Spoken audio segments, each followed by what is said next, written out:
Hello বন্ধুরা, সবাই কেমন আছো? আশা করি সবাই খুব ভালো আছো। So once second welcome to our YouTube channel and Facebook page স্বপ্নের ডায়েরি। তো স্বপ্নের ডায়েরিতে চলে এসেছি প্রাক দুর্গাপুজো পরিক্রমা নিয়ে 2025। তো সবার প্রথমে সবাইকে আবারও স্বাগত জানাচ্ছি। আর এই ব্লগে তোমাদের দেখাবো আগরতলা শহরের এই বছরের মানে 2025-এর কিছু বিগ বাজেট পুজোর থিমগুলো কী কী হতে চলেছে এবং কতটুকু শেষ হয়েছে কাজ। কারণ তোমরা জানো হাতে গোনা মাত্র আর কিছুদিন বাকি রয়েছে দুর্গাপুজোর। তো সেই ক্ষেত্রে এই ব্লগে সম্পূর্ণভাবে কভার করার চেষ্টা করব আগরতলা শহরের বিগ বাজেট এবং মিডিয়াম বাজেট, স্মল বাজেট সব রকমের পুজোর কিছু সেরা সেরা থিম। তো চলো সময় নষ্ট না করে শুরু করা যাক এবছর।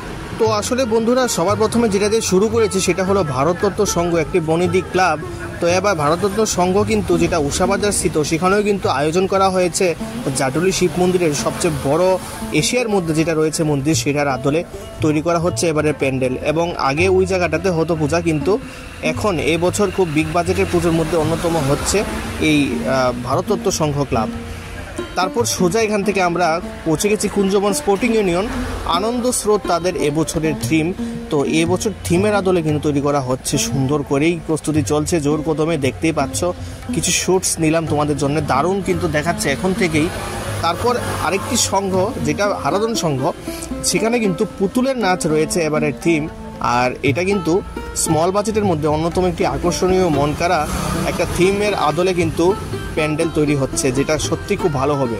এখান থেকে চলে গেছে আমরা যুব সমাজ, যেটা কিন্তু এবার মাটির বা গ্রাম বাংলার আদলে কিন্তু তৈরি করা হচ্ছে এবার সম্পূর্ণ থিম। লোক আঙ্গিকে মাটির ঘরে, সেরকম একটা থিম নিয়েছে যেটা গ্রাম বাংলার ঐতিহ্য। তো আসলে মোটামুটি রূপদানের কাজ চলছে, কিন্তু দেখো এখানে জোরসোর প্রস্তুতি চলছে আর এখন থেকেই দেখতে কতটা ভালো লাগছে।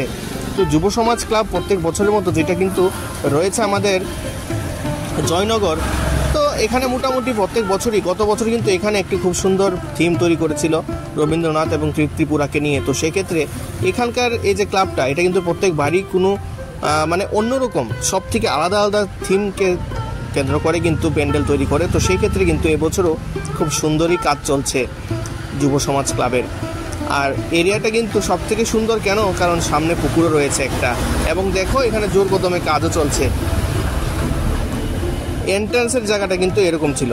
তারপর সোজা পৌঁছে গেলাম আমরা নবদিগন্ত, যেটা জয়নগর স্থিত ক্লাব, যেখানে কিন্তু প্রত্যেক বছরের মতো এবারও কিন্তু আয়োজন করা হচ্ছে মায়ের আগমনের উৎসব মানে দুর্গাপুজো। তো সেক্ষেত্রে জোরকদমে কাজ চলছে, গিয়ে দেখেছি। এবং এখান থেকে যেটা আমরা চলে গেছি অন্যতম প্রধান একটি দুর্গাপুজো নেতা, যে প্লে ফোরাম সেন্টার আগরতলা শহরের বিগ বাজেটের পুজোর মধ্যে। দেখো আগরতলা শহরের এখন পর্যন্ত সবচেয়ে বড় প্যান্ডেল কিন্তু এটা তৈরি হচ্ছে, এবং ভিতরে দেখো জোর কদমে কাজ চলছে, মায়ের শেষ তুলির টান চলছে, এবং সেক্ষেত্রে কিন্তু বাঁশ বাঁধার কাজ প্রায় শেষের পথে। এবং এখান থেকে সোজা আমরা চলে গেছি একটু সামনে গিয়ে ছাত্রবন্ধু ক্লাব, যেটা গোলবাজার স্থিত রয়েছে, এবং এখানেও কিন্তু প্যান্ডেলটা খুব দারুণ হবে যা বোঝা যাচ্ছে দেখে। এখান থেকে আমরা সোজা চলে গেছি রামঠাকুর সংঘ, যেটা মোটর স্ট্যান্ড রোড রয়েছে, এবং সেখানে কিন্তু দেখলাম এখানকার সম্ভবত কাল্পনিক মন্দিরের আদলে তৈরি হচ্ছে এখানকার এবারের পুজোর দিন।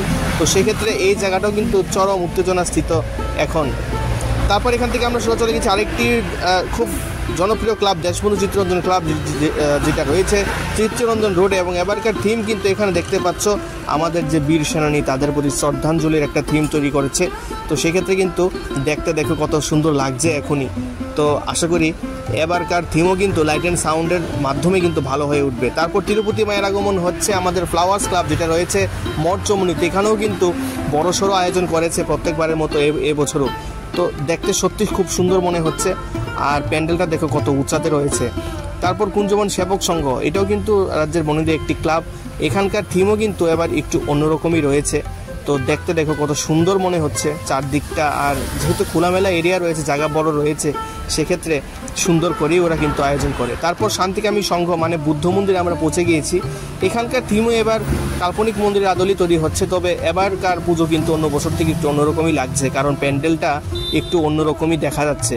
আর সেক্ষেত্রে কিন্তু হয়তোবা মায়ের প্রতিমাও এবার একটু ভিন্নরূপী হবে, তাই আমরা কিন্তু অবশ্যই মুখরিত হয়ে থাকবো এবারে শান্তিকামী সংঘের পুজো দেখার জন্য।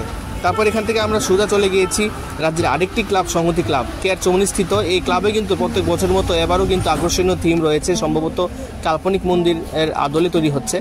সেখান থেকে দশমী ঘাট, স্বল্প বাজেটের মধ্যে দশমী ঘাট ক্লাবও কিন্তু কোনো অংশে কম নয়। ছোট্ট প্যান্ডেলের জায়গা হলেও কিন্তু সেখানে মন মাতানো একটি কিন্তু প্রত্যেক বছরের মতো প্যান্ডেল তৈরি করে, সেক্ষেত্রে এবারও রয়েছে। রাজস্থানের একটি রাজবাড়ির বা রাজপ্রাসাদকে নিয়ে কেন্দ্র করে চলেছে কিন্তু এগিয়ে চলো সঙ্গের এবারের পুজোর থিম। তো সেক্ষেত্রে বিরাট বড় প্যান্ডেলের আদলে কিন্তু তৈরি হচ্ছে এবারকার মায়ের পুজো। তো সেক্ষেত্রে খুবই সুন্দর হবে আশা করি, তাই আমরা মুখরিত। এখান থেকে সোজা কিন্তু আমরা বেরিয়ে চলে গেছি ঐক্যতান যুব সংস্থা, যেটা শান্তিপাড়া। এবার সম্ভবত বুদ্ধ মন্দির বা কোনো, আমি ঠিক জানি না, তবে দেখতে মনে হচ্ছে যে এটা একটা বুদ্ধ মন্দিরের আদলে তৈরি করা হচ্ছে এবারে প্যান্ডেল। এখানকার বৃষ্টি এসে পড়েছিল, আকাশের অবস্থাটা খারাপ ছিল, তাই আমি সবটা শ্যুট করতে পারিনি, তবে দেখা যাচ্ছে এখানে একটু অন্যরকমই হবে। তো শিবনগর মডার্ন ক্লাব, তারপরে আমরা এখান থেকে চলে আসলাম। এখানকার এবারকার থিমটা কিন্তু ভিন্নধর্মী চলছে, যেরকম দেখে বোঝা গেল। ভিতর দিয়ে যেতে হবে এবার শিবনগর মডার্ন ক্লাবের পুজোতে। তারপর আমরা চলে আসলাম গ্র্যান্ডিয়াস ক্লাব, যেটা রাজ্যের মনোনীত। আর যদি সবটা ভিডিও ভালো লেগে থাকে একটা লাইক অবশ্যই করে দেবে, আর অবশ্যই চ্যানেলটাকে সাবস্ক্রাইব করতে ভুলবে না। এবছর নিয়ে আসছে দুর্গাপুজো পরিক্রমা 2025। তো সঙ্গে থাকো, দেখতে থাকো স্বপ্নের ডায়েরি।